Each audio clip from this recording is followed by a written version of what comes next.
हमारा आज का यह वीडियो उत्तराखंड बोर्ड के कक्षा 9 के विद्यार्थियों के लिए है। आज की वीडियो में हम कक्षा 9 हिंदी के प्रतिदर्श प्रश्न पत्र या समझ लीजिए सैंपल पेपर को यहाँ पर देखने जा रहे हैं। इस सैंपल पेपर का मतलब ये नहीं है कि ये आपकी परीक्षा में पूरा आ ही जाएगा, लेकिन ये हमारा आइडिया है कि इस तरह से पेपर हिंदी में कक्षा 9 के बच्चों से पूछा जा सकता है। तो ये पेपर का एक मॉडल है, तो आइए देखते हैं कि किस प्रकार के प्रश्न आपको पूछे जा सकते हैं। इसमें जो आपका पहला प्रश्न रहने वाला है वो होगा कि एक आपको गद्यांश को पढ़ना है और उस गद्यांश को पढ़कर उसके नीचे दिए गए प्रश्नों के उत्तर देने हैं। जैसे कि हमारा गद्यांश है, विद्वान नम्रता को स्वतंत्रता की जननी मानते हैं, साधारण लोग भ्रमवश अहंकार को उसकी माता मानते हैं। वास्तव में वह विमाता है। आत्म संस्कार हेतु स्वतंत्रता आवश्यक है।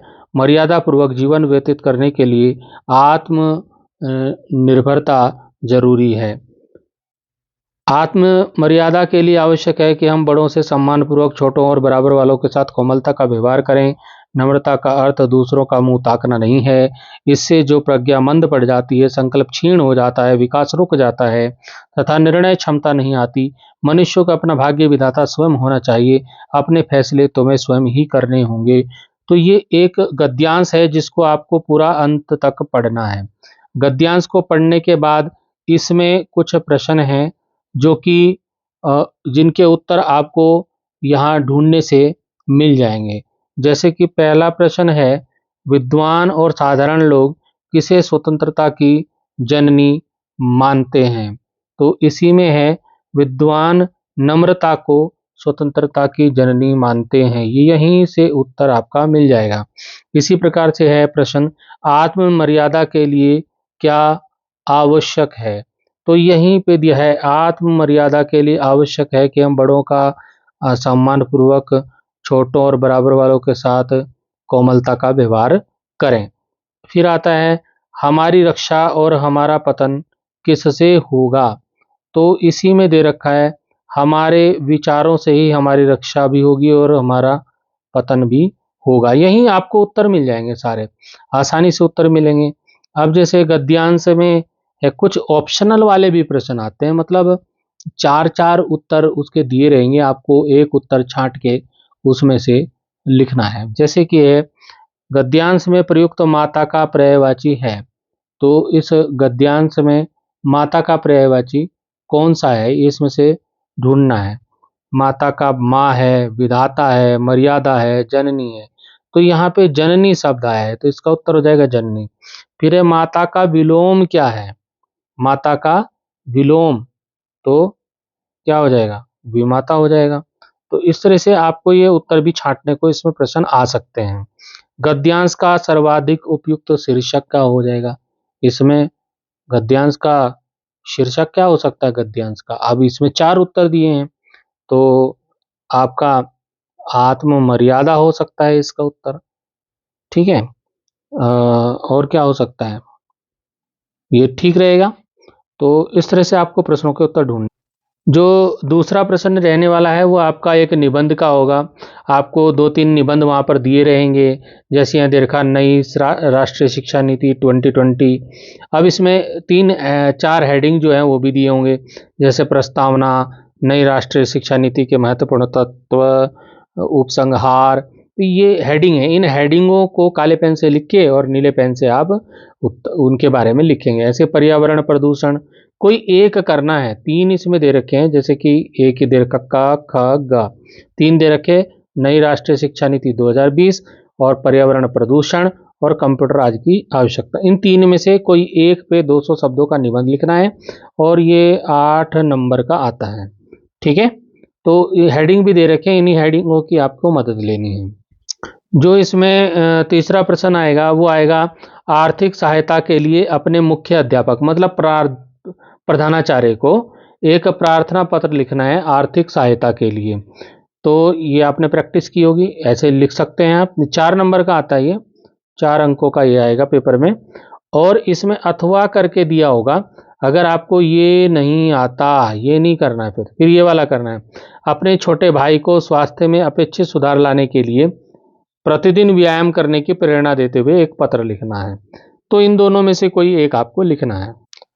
अब इसमें चौथा प्रश्न आ जाता है का किसी उपसर्ग से 2 शब्द बनाने हैं। जैसे कि इसमें दे रखा अन, अन उपसर्ग दे रखा, तो इससे अन से क्या बन सकता है? अन, जिसमें अन शुरू में आता है, जैसे कि अनपढ़, अनपढ़। तो ये अन जिसमें आया ये उपसर्ग है, जो शुरू में लगा वो शुरू में लगने वाला क्या है? उपसर्ग है। अनजान, अनपढ़ हो गया, अनजान हो गया, ठीक है। अनमोल, अनमोल हो गया, अनहोनी हो गया। तो इस तरह से 2 शब्द बनाने हैं, 2 शब्दों के आपको ये अन शुरू में आना चाहिए, तो ये अन उपसर्ग हो गया। इसी प्रकार से जैसे अभी है, अभी, अभी उपसर्ग से क्या बन जाएगा? अभिमान, क्या बन जाएगा? अभिमान। मतलब जिसमें अभी शुरू में हुआ वो आपका क्या बन गया? उपसर्ग है। अभिमान है, अभिशाप है, अभिनव है। तो इस तरह से शब्द बन सकते हैं। ऐसे ही जैसे सम से शब्द बनाने हैं, सम से क्या हो सकता है? संयोग, संभव, सम्मान, इस तरह से शब्द बन जाएंगे। अब इसमें खा वाला आता है कि किसी एक शब्द से मूल शब्द और प्रत्यय को अलग अलग करके आपको लिखना है। मूल शब्द को अलग कर देना है और उसको अलग कर, जैसे सजावट है तो इसमें क्या हो जाएगा? सज और आवट, 2 शब्द हो गए, सज और आवट। तो मूल शब्द ये हो गया, सज, और आवट क्या हो गया? इसमें प्रत्यय हो गया, मतलब जो बाद में लगता है वो प्रत्यय है। ऐसे ही गोपनीय का क्या हो जाएगा? गोप और अनीय, अनीय, अनीय, ठीक है। तो इसी प्रकार से आपको दैनिक का भी बना लेना है। तो इसमें इक प्रत्यय है, ठीक है। अब आगे गा, किसी एक शब्द का समास विग्रह करके समास का नाम भी लिखना है। तो इस प्रश्न के उत्तर के लिए आपको सारे समास पढ़ने पड़ेंगे। जब आपने समास पढ़े होंगे तभी आप इनका उत्तर दे पाएंगे। तो मैं जैसे आपका प्रत्येक शब्द है, प्रति एक मतलब हर एक, तो इसका जो समास विग्रह हो जाएगा वो हो जाएगा हर एक। और समास का नाम आप आगे लिख देंगे। इसका समास है अव्ययी भाव समास, अव्ययी, अव्ययी भाव, अव्ययी भाव समास इसका है। तो आपको किसी एक का करना है, तो ऐसे इसको भी और इसको भी देख लीजिए। मैं बताऊंगा तो वीडियो बहुत लंबा हो जाएगा फिर। अब इसमें आ जाता है प्रश्न संख्या 5। प्रश्न संख्या 5 है उद्देश्य और विधेय को उदाहरण सहित समझाइए। तो आपने पढ़ा होगा, विद्यालय में पढ़ाया गया होगा, उद्देश्य वाक्य में जो है उद्देश्य और विधेय क्या होता है। तो कोई वाक्य है, वाक्य में जिसके संबंध में कुछ कहा जाए वह उस वाक्य का उद्देश्य होता है, तथा उद्देश्य के विषय में जो कुछ कहा जाता है वह विधेय कहलाता है। जैसे मान लीजिए एक वाक्य है कि मेरी बिटिया, मेरी बिटिया बहुत सुंदर है, ऐसे वाक्य है। मान लो मेरी बिटिया बहुत सुंदर है, तो इस तरह का वाक्य है। तो ये वाक्य किसके बारे में कहा गया है? वाक्य जिसके संबंध में कहा गया वो वाक्य का उद्देश्य है। ये मैंने कहा है अपनी बिटिया के, तो मेरी बिटिया, ये मेरी बिटिया क्या है? मेरी बिटिया हो गया उद्देश्य। और इसके आगे का वाक्य बहुत सुंदर है, ये वाला हो गया विधेय। तो आप समझ गए होंगे कि जिसके बारे में कुछ कहा जाए वो उद्देश्य होता है, और जो कुछ कहा जाए वो विधेय कहलाता है। जैसे कि मेरी बिटिया बहुत सुंदर है, तो इसमें हो गया कि मेरी बिटिया तो उसका उद्देश्य हो गया, और बहुत सुंदर है उसका विधेय हो गया। तो आप समझ गए होंगे। अब मान लीजिए आपका नाम मोहन है, तो बोला हमने मोहन पुस्तक पढ़ता है, तो मोहन क्या है? इसका उद्देश्य है। और पुस्तक पढ़ता है वो हो गया विधेय। ऐसे ही अगर हमने कर दिया कि सुरेश कल बीमार था, तो उसका उद्देश्य हो गया सुरेश, मतलब जो करता है, मतलब जो सब्जेक्ट है वो उसका उद्देश्य हो गया। और कल बीमार था, वो उसका विधेय हो गया।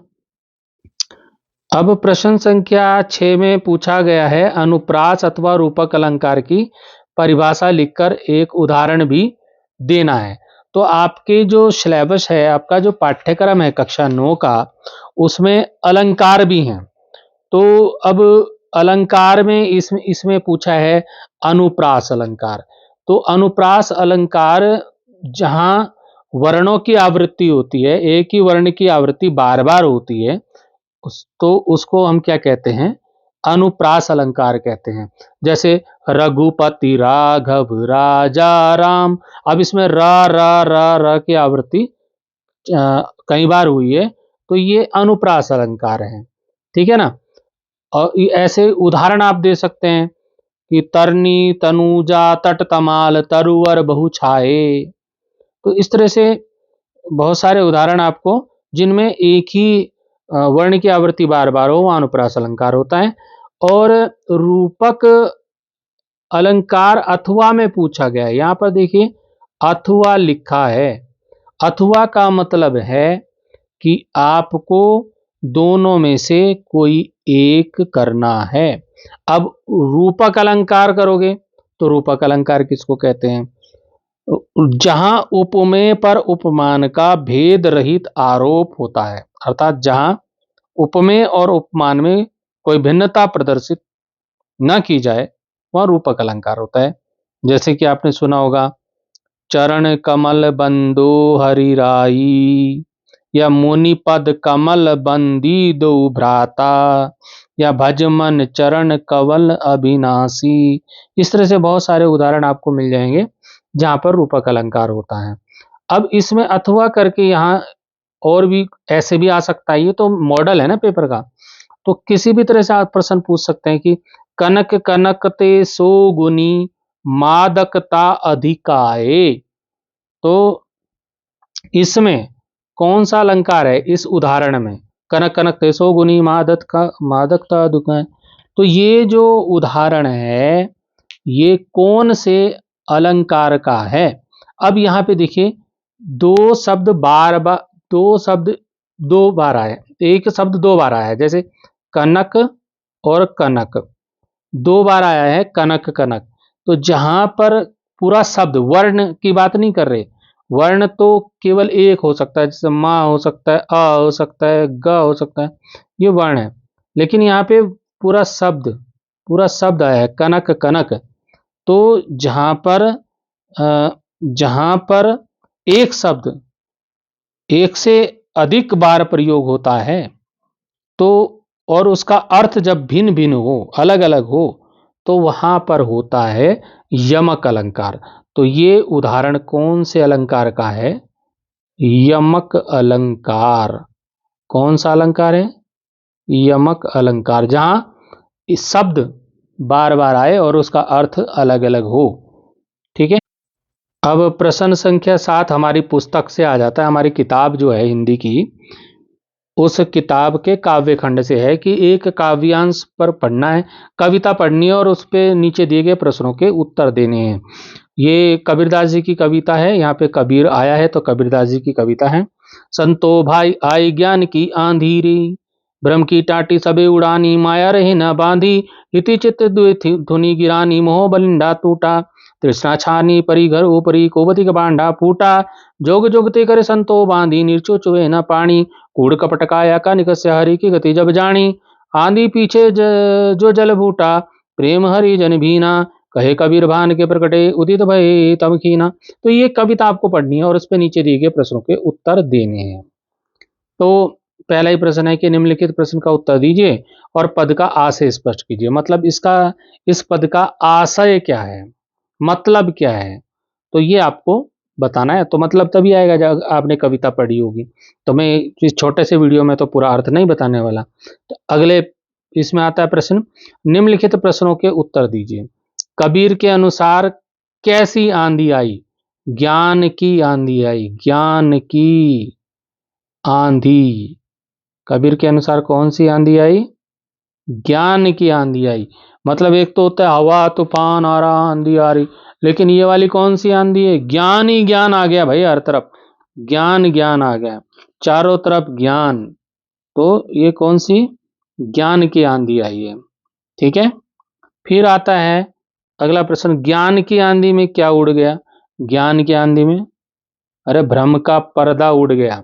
यहां पर लिखा है एक जगह, भ्रम, भ्रम की टाटी सबे उड़ानी, मतलब भ्रम का पर्दा, भ्रम का पर्दा वो उड़ गया, भ्रम का पर्दा। अब आता है, तृष्णा रूपी छप्पर के गिरने से क्या फूट गया? तो तृष्णा रूपी छप्पर के गिरने से कुबुद्धि रूपी बर्तन फूट गया। यहां पे होगा, तृष्णा छानी परिघर ऊपरी, कुबुद्धि का भांडा फूटा। इसी में है, उत्तर आपको मिलेंगे। अब आपके सामने काव्यखंड की ही दूसरी कविता है। अब इसको पढ़िए और फिर इसके नीचे दिए गए प्रश्नों के उत्तर दीजिए। कविता है, हंसमुख हरियाली हिम आतप, सुख से अलसा ऐसे सोए, भीगी अंधियाली में निशी की तारक स्वप्नों में से खोए, मरकत डिब्बे सा खुला ग्राम जिस पर नीलम नभ आच्छादन, निरुपम हिमांत में स्निग्ध शांत निज शोभा से हरता जनमन। तो ये कविता है, ये कविता है प्रकृति के सुकुमार कवि सुमित्रानंदन पंत जी की कविता है। उत्तराखंड के कवि हुए हैं, उनकी ये कविता है और इस कविता का नाम है ग्रामश्री। अब यहाँ पे प्रश्न आता है कि कवि और कविता का नाम भी पूछा जा सकता है, तो कवि इसमें आपके सुमित्रानंदन पंत जी हो गए और कविता ग्रामश्री हो गई। अब यहाँ पे प्रश्न है कि तारों भरी रात का वर्णन अपने शब्दों में कीजिए। तारों भरी रात कैसी है? तो अंधेरी रात है, वातावरण में ओश और शीतलता है, ऐसा प्रतीत होता है कि अंधेरा मानो भीग गया हो। अंधेरे में आकाश में कहीं कहीं तारे टिमटिमाते दिख जाते हैं, उनका टिमटिमाना ऐसा लगता है मानो वो सपनों में खोए हुए हैं। इस तरह से वर्णन आप कर सकते हैं। फिर आता है कि कवि ने हरियाली को कैसी बताया है? कवि ने हरियाली को हंसमुख बताया है। इसी में दे रखा है कि कहाँ दे रखा है, हंसमुख हरियाली हिम आतप। तो हरियाली को कैसा बताया है? हंसमुख बताया है। फिर आता है कि तारों की क्या स्थिति है? तो तारे कैसे हैं? रात्रि में अंधकार में तारे सपनों में खोए हुए दिखाई देते हैं। और गांव कैसा लग रहा है? गांव तो मरकत के डिब्बे के समान खुला हुआ लग रहा है। ये आया है एक लाइन में, मरकत डिब्बे सा खुला ग्राम जिस पर नीलम नभ आच्छादन, जिसपे नीला नभ, नीले नभ ने, नीले आकाश ने उसको ढक रखा है। तो इस प्रकार से आपके पेपर में दो कविताएं होंगी, जिसमें से कि एक के नीचे दिए गए प्रश्नों के उत्तर आपको लिखने हैं, दोनों के नहीं लिखने हैं। अभी यहाँ पे जो 8वां प्रश्न है वो आपके काव्य खंड के प्रश्नोत्तर होंगे, और ये प्रश्नोत्तर के लिए मैंने अलग से भी इम्पोर्टेंट प्रश्न का अलग से वीडियो बनाकर डाला है, उसको आप देख लीजिएगा, महत्वपूर्ण प्रश्न है उसमें। तो यहाँ पे पहला ही प्रश्न है कि कवि ने ज्ञान के आगमन की तुलना सामान्य हवा से न करके आंधी से क्यों है? मतलब कबीर आंधी से क्यों कर रहा है ज्ञान के आगमन की तुलना? तो इसका उत्तर हो सकता है कि सामान्य हवा से तो वस्तुएं उड़ जाती हैं या हट जाती हैं, थोड़ा सा हट पाती हैं, पूरी तरह से नहीं हट पाती। लेकिन जब आंधी आती है, आंधी वस्तुओं को उड़ाने में, हटाने में सक्षम होती है। तो जब ज्ञान की आंधी, मतलब जब ज्ञान आंधी जैसी गति से आएगा, तभी मन के भ्रम दोष दूर हो सकेंगे, हट सकेंगे। इसलिए कबीर ने ज्ञान के आगमन की तुलना सामान्य हवा से न करके आंधी से की है। अब प्रश्न आता है, किस शासन की तुलना तम के प्रभाव से की गई है और क्यों? तो ये जो प्रश्न है, ये कैदी और कोकिला कविता है हमारी माखनलाल चतुर्वेदी जी की, उससे लिया गया है। कि उस समय क्या था, माखनलाल चतुर्वेदी जी अपने देश के लिए को आज़ाद कराने के लिए आंदोलन कर रहे थे और उनको जेल में डाल दिया था। तो वहाँ पर जो अंग्रेज, जो ब्रिटिश सरकार है, उनका जो शासन है, प्रशासन है, वो बहुत अत्याचार करता था भारतीय स्वतंत्रता सेनानियों पर। इसलिए जो है माखनलाल चतुर्वेदी जी ने ब्रिटिश शासन की तुलना तम के प्रभाव से की गई है। तो इसका उत्तर हो जाएगा ब्रिटिश शासन की तुलना तम के प्रभाव से की गई है। क्यों की गई है? क्योंकि ब्रिटिश शासकों ने बिना अपराध ही भारतीयों पर घोर अत्याचार किए। उन्होंने भारतीय जो हमारे स्वतंत्रता सेनानी थे उनको जेल में बंद करके बहुत यातनाएं दी। उनको कोल्लू के बैल में बनाया गया। तो बहुत सारे आप लिख सकते हो।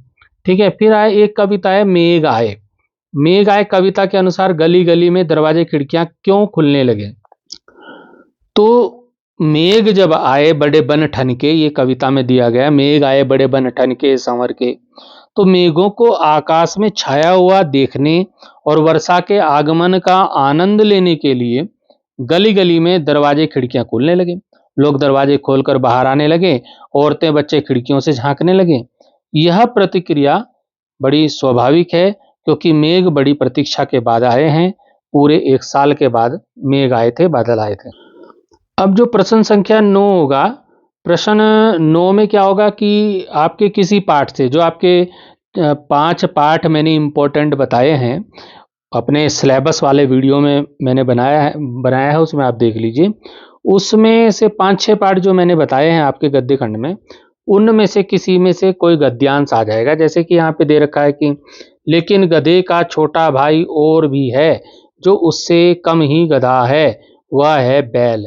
जिस अर्थ में, मतलब ये आपको गद्यांश यहाँ से यहाँ तक पढ़ना है और उस पर दिए गए प्रश्नों के उत्तर आपको देने हैं। तो आप सबसे पहले तो ये काम जरूर कीजिएगा, जो भी आपके प्रश्न हो उनको ध्यानपूर्वक पढ़िए और फिर उनके प्रश्नों के उत्तर दीजिए। अब इसमें जैसे पहला प्रश्न है कि बैल को गधे का छोटा भाई क्यों कहा गया है? तो बैल को गधे का छोटा भाई इसलिए कहा गया होगा क्योंकि जिस मूर्खता, सरलता और सहनशीलता के कारण गधे को गधा कहा जाता है, वे गुण बैल में थोड़ी कम मात्रा में ही सही, पर बैल में भी होते हैं। गुणों के मामले में गधे की तुलना में कुछ कम गुण होने के कारण बैल को गधे का छोटा भाई कहा जा सकता है। ये प्रेमचंद जी ने लिखा है दो बैलों की कथा कहानी में। अब इसमें प्रश्न आता है, उससे कम ही गधा है, वाक्य में गधा किसका प्रतीक है? तो इसमें गधा जो है मूर्खता का प्रतीक है। किसका प्रतीक है? मूर्ख, मूर्ख का प्रतीक है।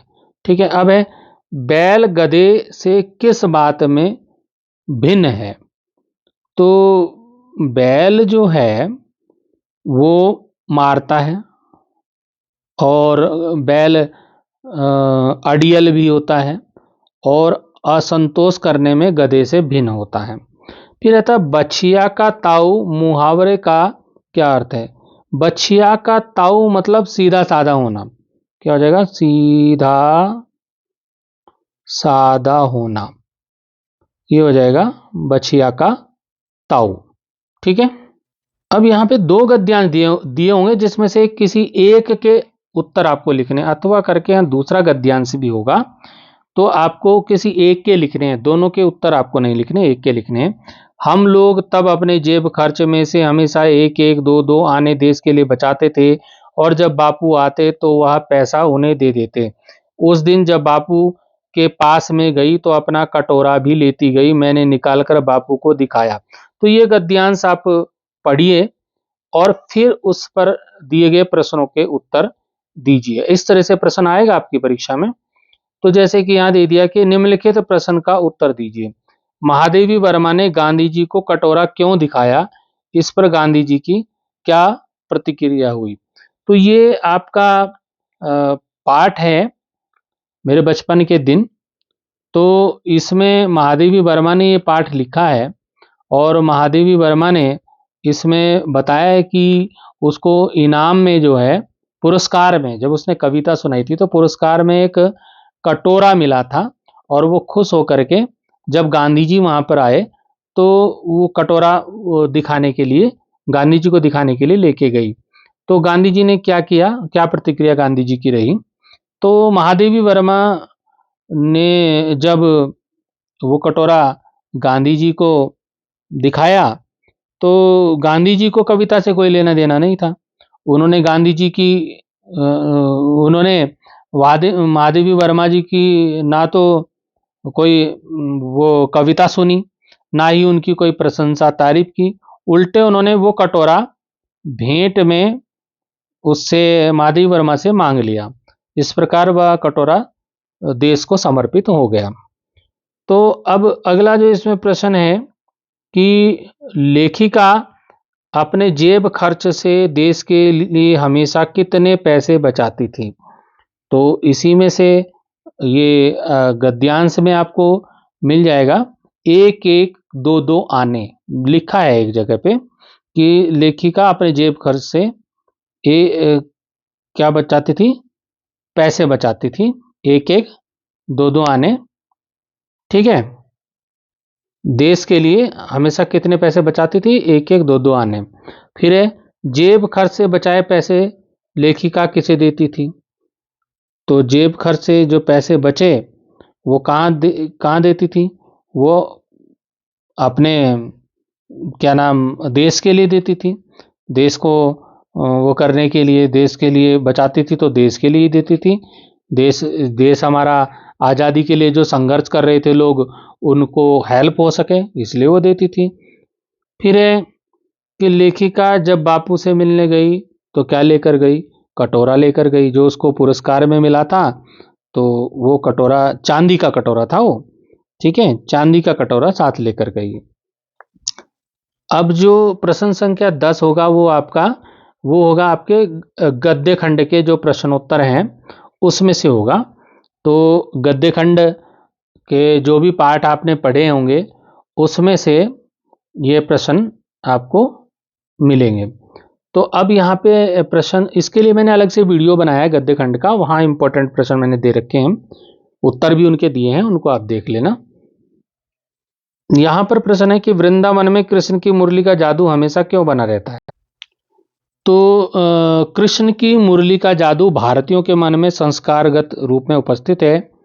जब भी श्रद्धालु भक्त वृंदावन जाते हैं तो वहाँ उनके मन में कृष्ण और उनकी बांसुरी की तान की कल्पना की लहरें उठने लगती हैं और मुरली वादन का स्वर उन्हें वृंदावन के वातावरण में गूंजता हुआ सा लगता है।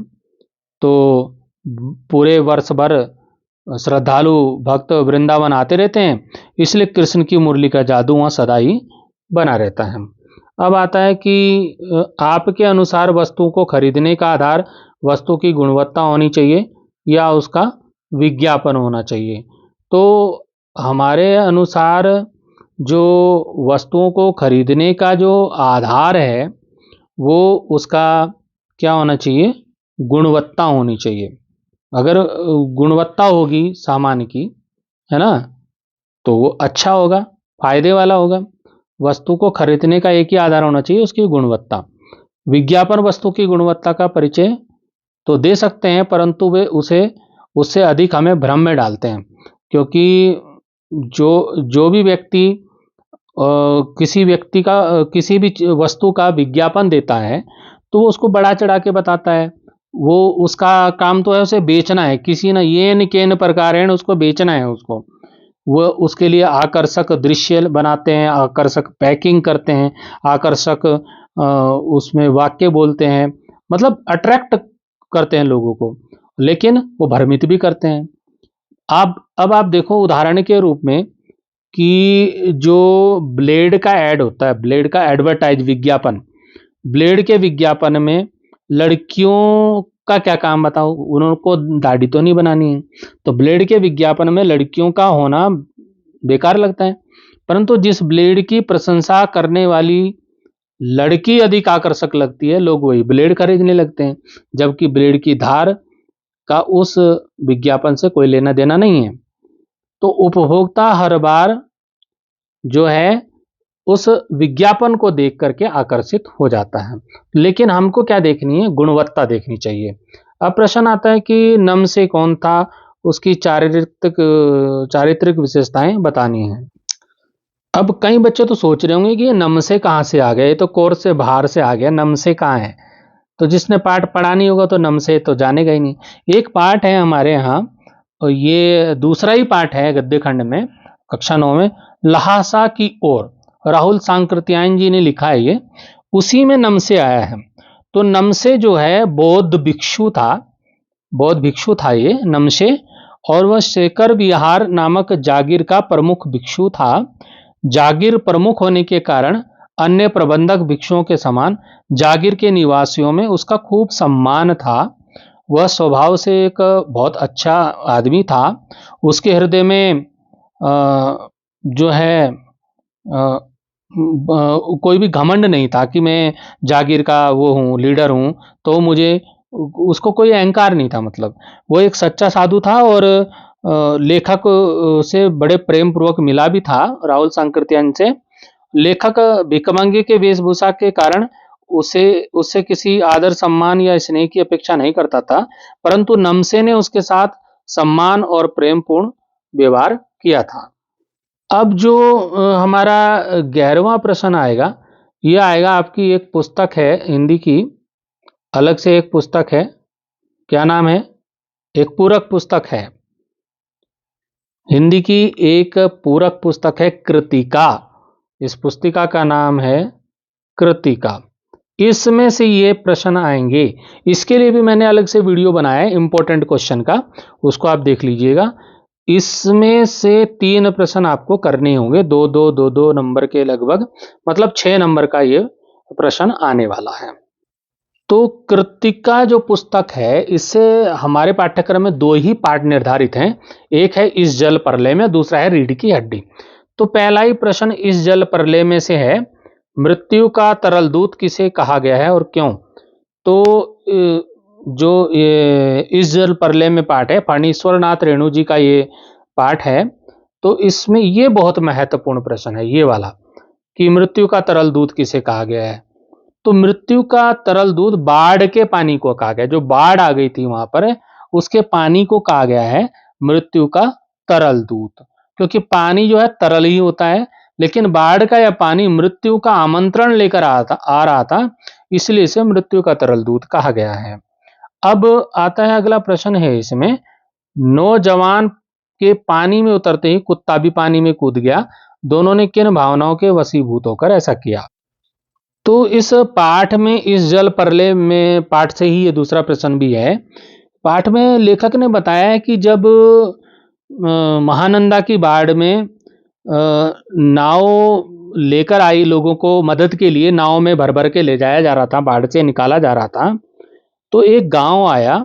उस गांव में जब बाढ़ आ रखी थी, वहां नाव लेके गए, तो एक नौजवान अपने कुत्ते को साथ लेकर लेखक की नाव में चढ़ गया।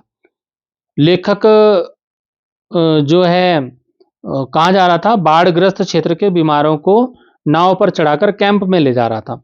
तो डॉक्टर ने कुत्ते के लिए मना कर दिया कि नहीं नहीं, कुत्ता नहीं बैठेगा नाव में। तो बीमार नौजवान छप से पानी में उतर गया कि मेरा कुत्ता नहीं जाएगा तो मैं भी नहीं जाऊंगा। वो कुत्ते के बिना जाने को तैयार नहीं था। फिर कुत्ता भी अपने मालिक के पीछे पीछे पानी में कूद गया। इससे उन दोनों के आपसी प्रेम की भावना का पता चलता है कि कुत्ता अपने मालिक से और मालिक कुत्ते से बहुत प्रेम करता था।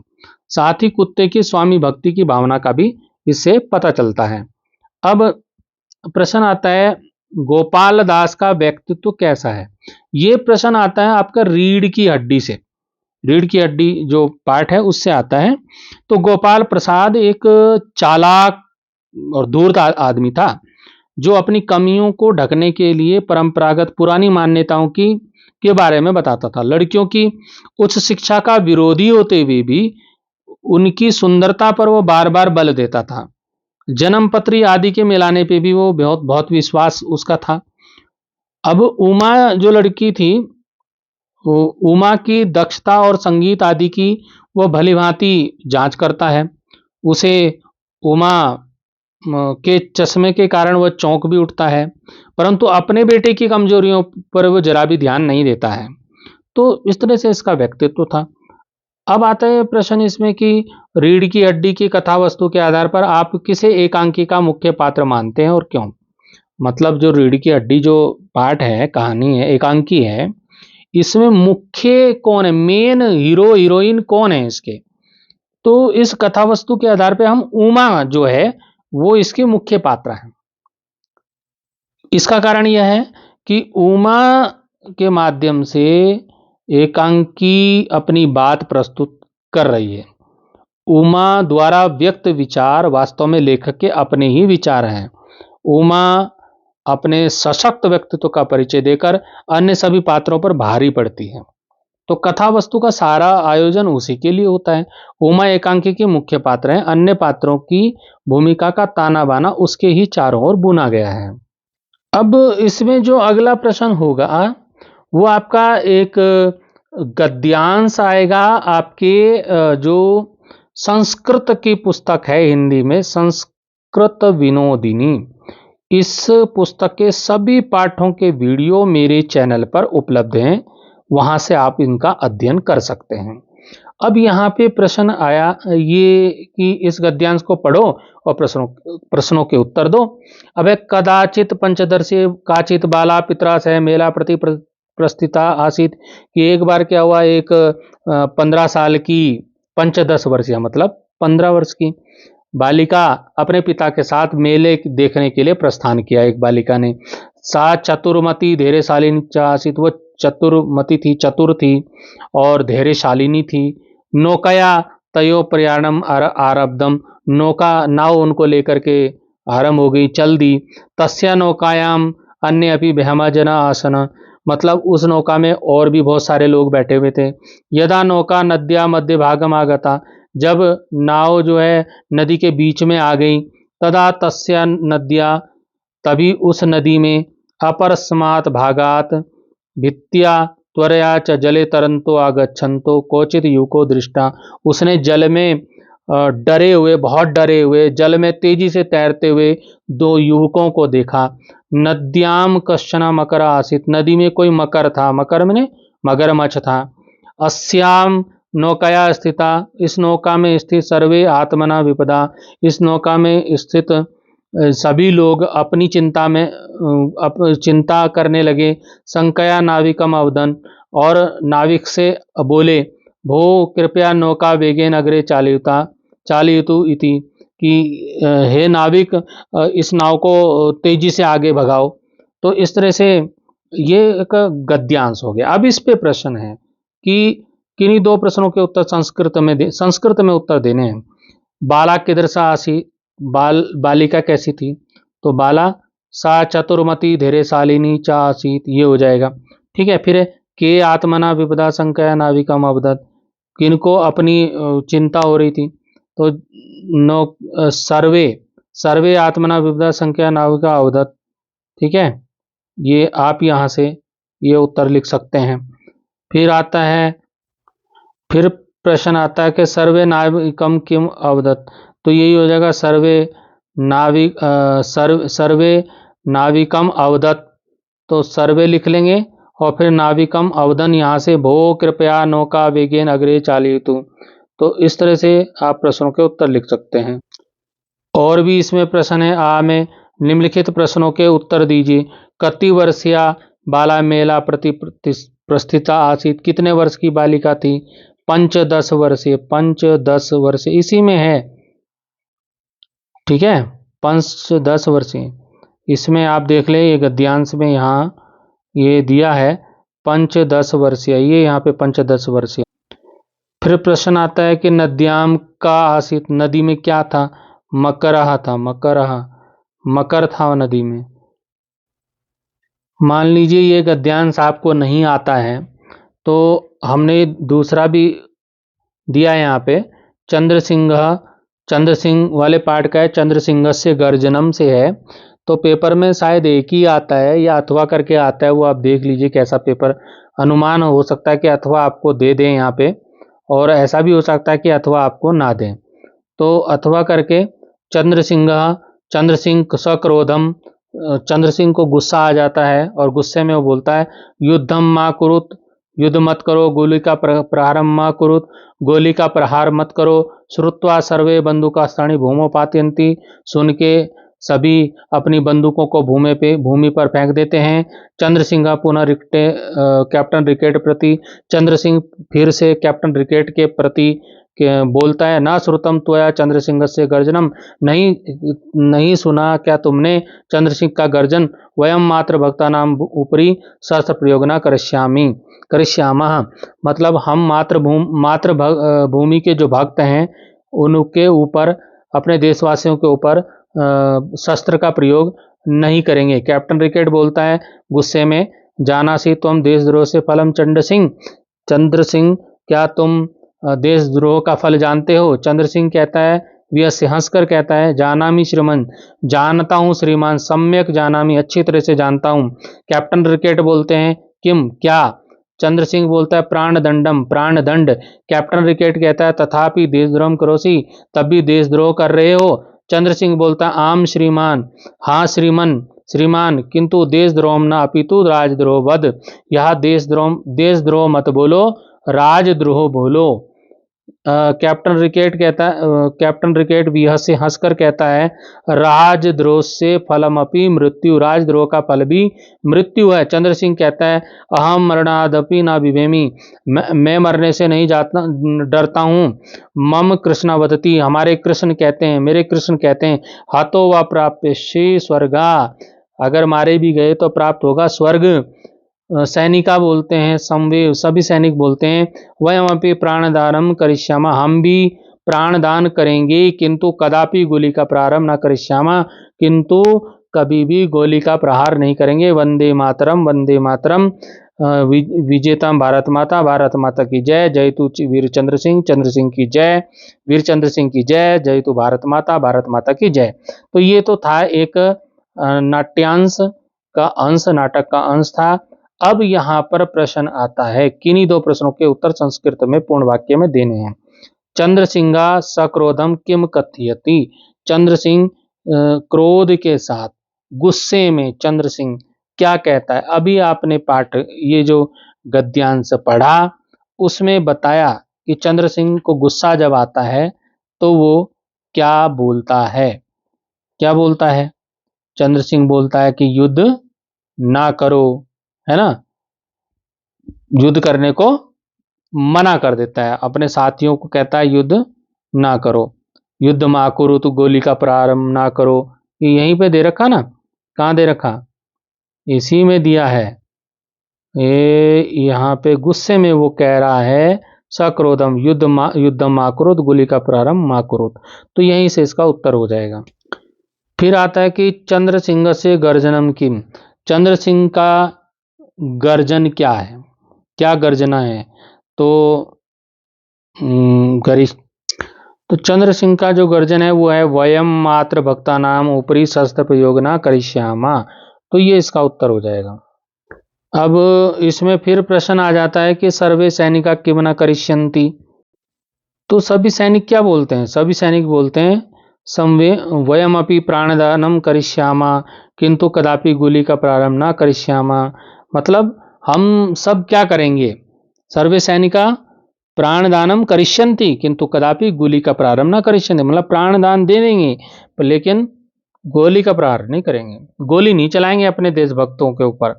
अब प्रश्न आता है कि निम्नलिखित प्रश्नों के उत्तर दीजिए। सर्वे किम भूमो पातयन्ति, मतलब सभी भूमि पर क्या फेंक देते हैं? अपनी बंदूकें फेंक देते हैं, बंदूक शास्त्राणी।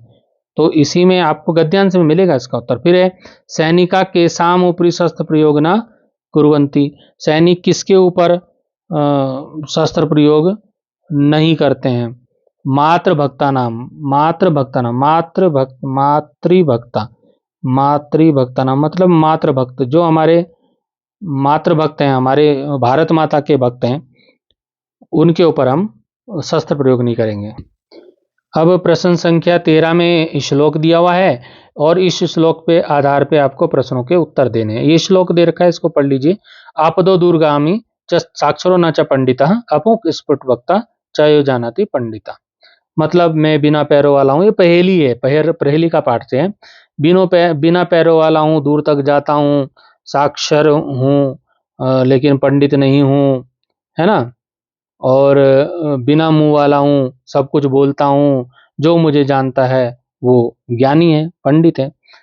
अब इसमें प्रश्न आता है, किसी एक प्रश्न का उत्तर लिखिए।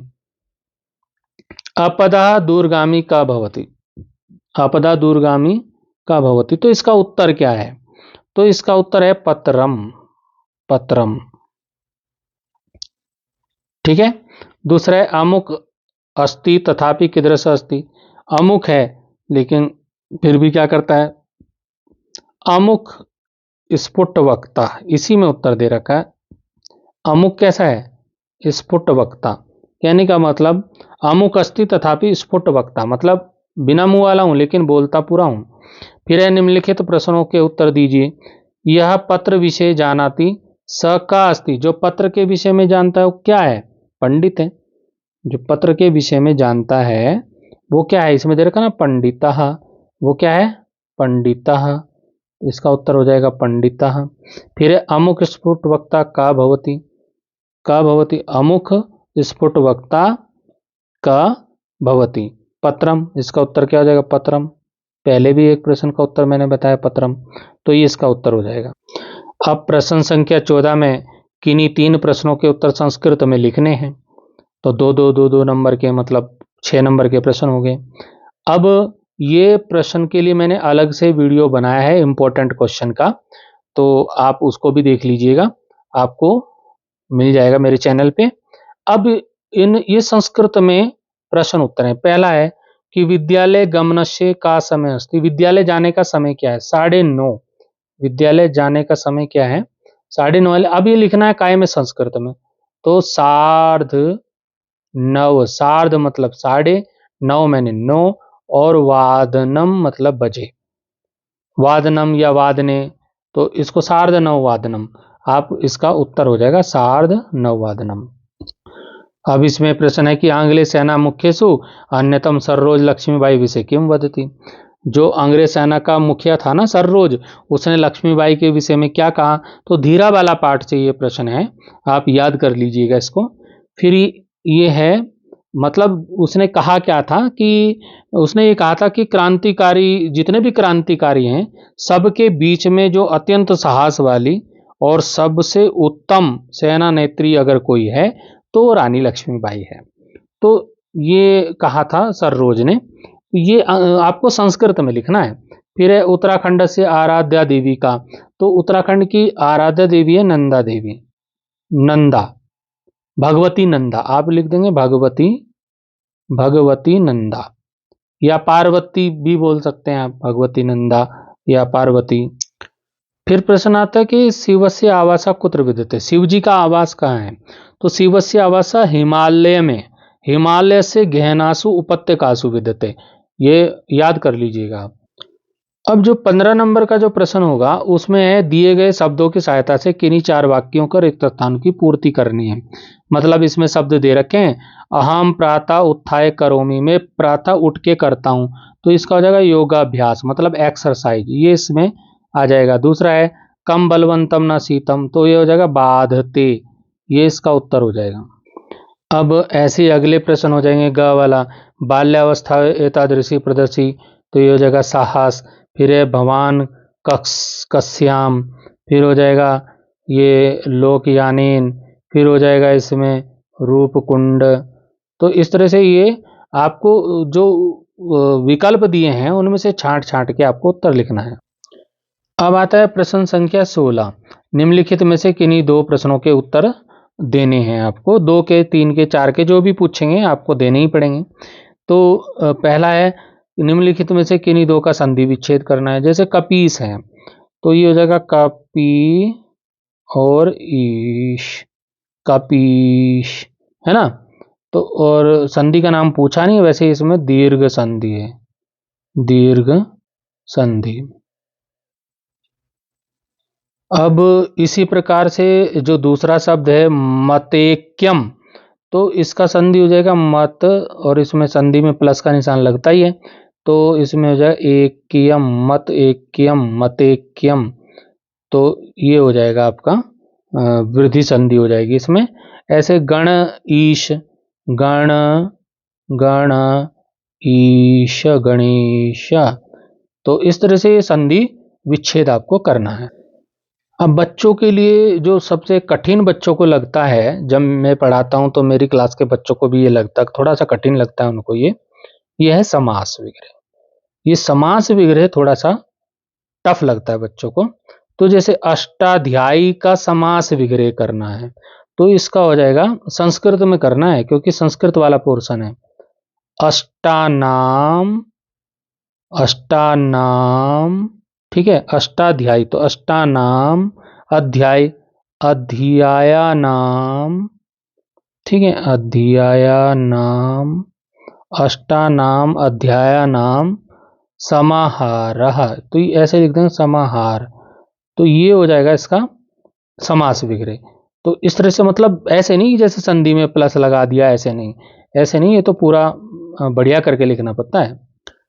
अब जैसे इसमें दूसरा शब्द हो गया निर्विघ्नम, तो मतलब बिना विघ्न के, तो विघ्ना नाम अभाव हो जाएगा, विघ्ना नाम, विघ्ना नाम, है ना, विघ्ना नाम अभाव, निर्विघ्नम मतलब विघ्नों का अभाव, ठीक है, ये इसका विग्रह हो जाएगा।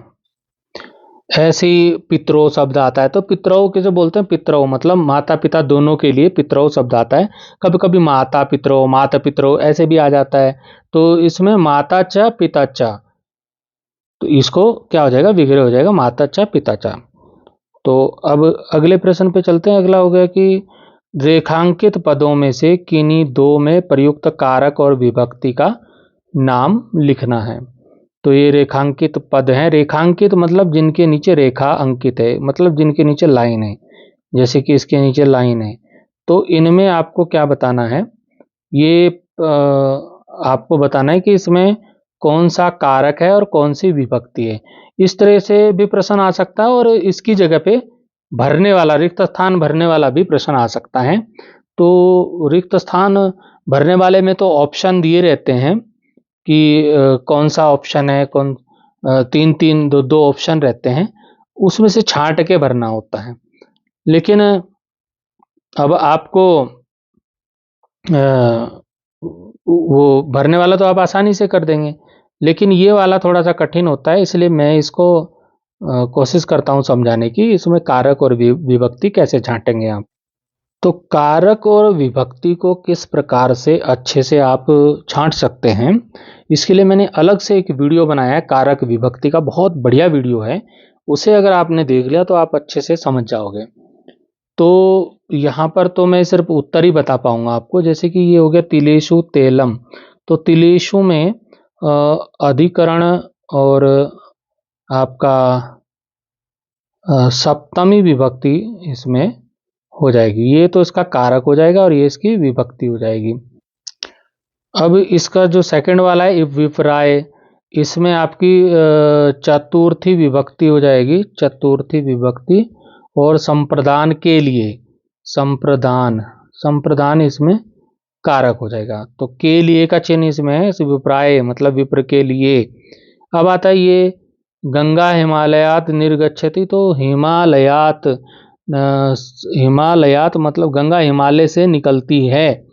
तो से अलग होने के अर्थ में जब आता है, क्योंकि गंगा जो है हिमालय से, हिमालय को छोड़ के जा रही है, तो जब अलग होने का जब होता है तो वहाँ पे पंचमी विभक्ति होती है और अपादान कारक होता है।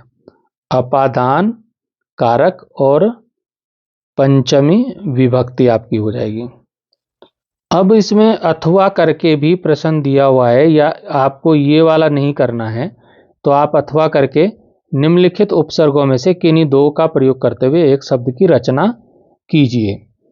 तो आप, जैसे मैंने पहले भी बताया था, उपसर्ग आपको शुरू में हिंदी व्याकरण में। अब यहाँ पर जो है ये संस्कृत का है, मतलब अभी से आपको शब्द बनाने हैं जिसमें अभी आए। तो अभी से अभिवादनम मतलब संस्कृत वाला बनाना है आपको यहाँ पे, अभिवादनम, इस तरह से अभिवादनम हो सकता है, अभिमुखम हो सकता है, अभिज्ञानम हो सकता है। तो इस तरह से आपको अलग अलग शब्दों को बनाना है। ऐसे ही जैसे प्रति है तो प्रतिएकम, ये संस्कृत का प्रतिएकम। अगर हिंदी में होता तो प्रत्येक हो जाता, लेकिन संस्कृत में है तो प्रतिएकम। ऐसे प्रतिदिनम, प्रतिदिनम ये भी बन सकता है। प्रति मतलब जिसमें प्रति शुरू में आए, ऐसे शब्द बनाने हैं आपको। प्रतिनिधि, प्रतिनिधि, तो दो दो शब्द आपको बनाने हैं, ठीक है। ऐसे ही उप के बन जाएंगे। उप के क्या बन जाएंगे? उपवनम, उपनगरम, उपकूलम, उपदेश। तो इस तरह से बहुत सारे बन जाएंगे। अब आता है 17वां प्रश्न। दिए गए शब्दों में से किन्हीं चार का वाक्य प्रयोग कर संस्कृत वाक्यों की रचना करनी है। तो जो संस्कृत के शब्द दिए हैं इनमें संस्कृत के वाक्य बनाने हैं, इनके वाक्य प्रयोग करने हैं, लेकिन संस्कृत में करने हैं, ठीक है। जैसे स्व हो गया, स्व, स्व मैंने आने वाला कल, तो आप लिख सकते श्व, है ना, का गमिष्यति, ठीक है, कल कौन जाएगा, ठीक है। इस तरह से उद्यानम है तो आप लिख सकते हैं इदम उद्यानम शोभनम, मतलब ये उद्यान, ये बगीचा सुंदर है। तो इस तरह से आप वाक्य बना लीजिए। चार वाक्यों का संस्कृत वाक्य प्रयोग करना है। यदि आपका ये वाला नहीं आया वाक्य प्रयोग वाला, आपका ये वाला आ गया, दिए गए वाक्यों में किन्हीं दो का संस्कृत बनानी है। ये हिंदी में दे रखे ना, वह घर सुंदर है, हम दोनों जाते हैं, राम श्याम से प्रश्न पूछता है, मैं पिता के साथ गया। अब इनको क्या करना है आपको? इनको बनाना है आपको, संस्कृत बनानी है इनको, है ना। तो आप मतलब कहने का मतलब इनका अनुवाद करना है, ठीक है। तो वह घर सुंदर है, तो इसका आप संस्कृत बना लेंगे। फिर ऐसे ही दूसरे वाक्य का, तीसरे वाक्य का, पर इसमें दो ही वाक्यों की आपको क्या बनानी है? संस्कृत में अनुवाद करना है। जैसे वह घर सुंदर है तो तद गृहम सुंदरम अस्ति, गृहम क्या है? सुंदरम अस्ति, तो ये बन जाएगा, वाक्य बन जाएगा। ऐसे ही अगले वाक्य का बन जाएगा। वाक्य है हम दोनों जाते हैं, तो हम दोनों जाते हम दोनों, सबसे पहले तो ये आपको पता होना चाहिए कि किसके लिए क्या शब्द आएगा। तो आवाम, हम दोनों, ठीक है, आवाम हो गया। और जाते हैं गच्छा, गच्छावा हो गया। इस तरह से मतलब आपको पता होना चाहिए कि किस तरह से आप इसका संस्कृत अनुवाद करेंगे। तो इसकी आपको प्रैक्टिस करनी पड़ेगी, तभी ये आ पाएगा। बिना प्रैक्टिस के ये नहीं हो पाएगा ये वाला प्रश्न, ठीक है। अब आता है अथवा करके, अपनी पाठ्य पुस्तक से याद किया हुआ एक श्लोक, ये भी आ सकता है।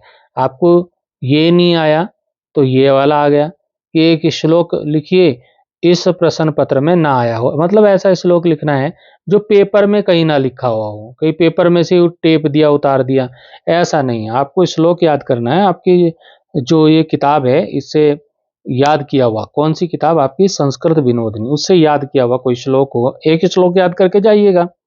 दो दो तीन कर लीजिए और उसको लिख लीजिए एक कोश में।